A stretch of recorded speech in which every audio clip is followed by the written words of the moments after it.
In the chaos of our modern world, an ancient wisdom waits to liberate your mind. The Buddha discovered something profound 2,500 years ago that holds the key to our freedom today. What if the prison you feel trapped in isn't built of steel and stone, but of your own thoughts?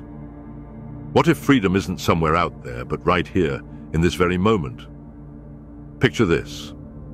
A young monk approached the Buddha, his face lined with worry. "Master," he said, "my mind torments me day and night. I cannot stop thinking about the past, fearing the future. How do I find peace?" The Buddha smiled and asked the monk to bring him a cup of water. When the monk returned, the Buddha instructed, "Now stir it vigorously." The monk stirred until the water became turbulent and cloudy. "This is your mind when overthinking," said the Buddha. "Now set it down and watch." Gradually, the sediment settled, and the water became clear. "This," said the Buddha, "is your mind when you allow thoughts to settle naturally." The Buddha taught that our suffering comes not from life's challenges, but from our relationship with our thoughts. We become entangled in endless thinking, creating stories that trap us in anxiety, regret, and fear. Consider the story of Kisa Gotami, a young mother whose only child died suddenly. Consumed by grief and denial, she carried her child's body from house to house, desperately seeking medicine to revive him. When she reached the Buddha, he promised to help, if she could bring him a mustard seed from a home where no one had ever died.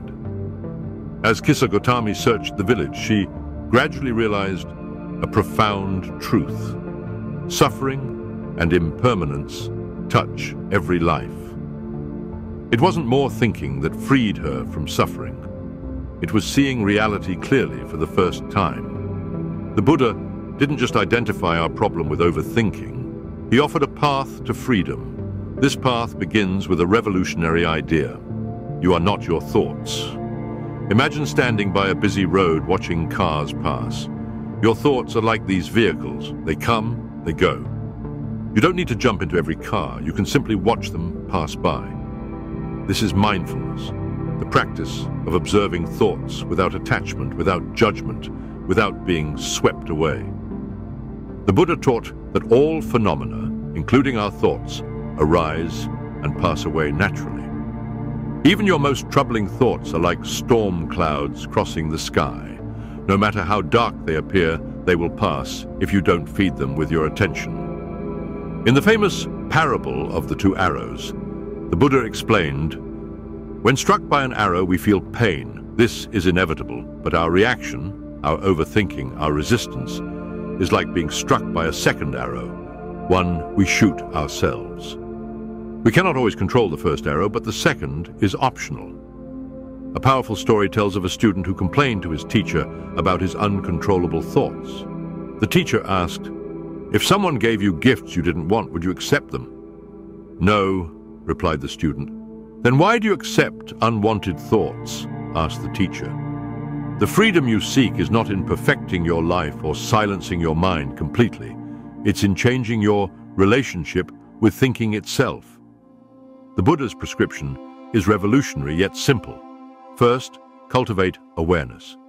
Notice when you're caught in overthinking without judgment or self-criticism.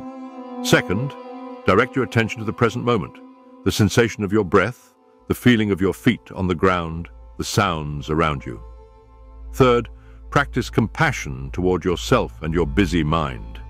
This isn't another battle to win. It's a dance to master. A wealthy merchant once asked the Buddha how to find peace amid his many responsibilities. The Buddha didn't tell him to abandon his life. Instead, he advised, "In the seeing, let there be just the seeing. In the hearing, just the hearing. In thinking, just the thinking." This simple instruction contains the essence of freedom. When we're fully present, overthinking naturally subsides.